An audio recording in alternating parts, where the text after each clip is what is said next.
ICF Lietuva organizuojama konferencija yra toks renginys, kur susitinki savo bendraminčius, susitinki tuos, kurie mato pasaulį šiek tiek kitaip negu galbūt eilinis statistinis gatvėje sutiktas žmogus. Ir man tai yra didžiausia vertė, kai gali apsikeisti savo idėjomis, gali apsikeisti savo mintimis, išgirsti naujas idėjas, išgirsti naujas mintis. Ir kažkaip galvoju, kad iš to gimsta sinergija ir jaučiau, kad šiandien visą tai vyko.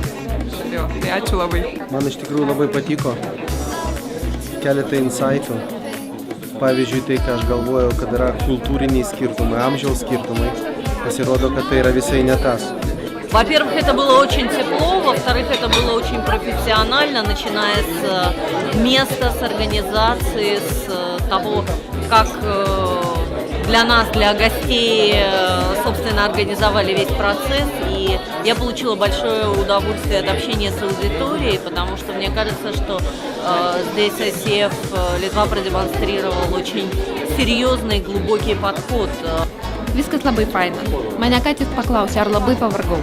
Sakiau, kai pajutau tą žmonių energiją pabaigoje, tai visas tas nuovargis buvo anuliuotas.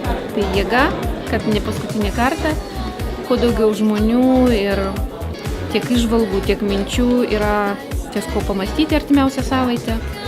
Labai patenkinta. Iš tiesų labai džiaugiuosi, kad sudalyvau šiandien konferencijoje tarptautiniai, kur tikrai labai įdomus skaitytojai, labai kūrybingi pranešimai, sužinojau naujų teorijų, išgirdau naujų praktinių pavyzdžių ir tikrai verta paminėti ir Julę, ir Miko iš Telesoneros, ir iš Rusijos, ir iš Belgijos coachingų pranešimus, coacherių pranešimus, kur žmonės dalinasi savo patirtimi.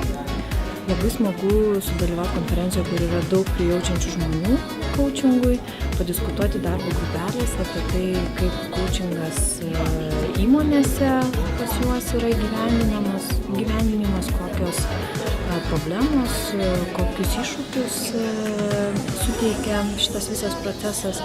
Iš tiesų, džiaugiuosi būdama čia.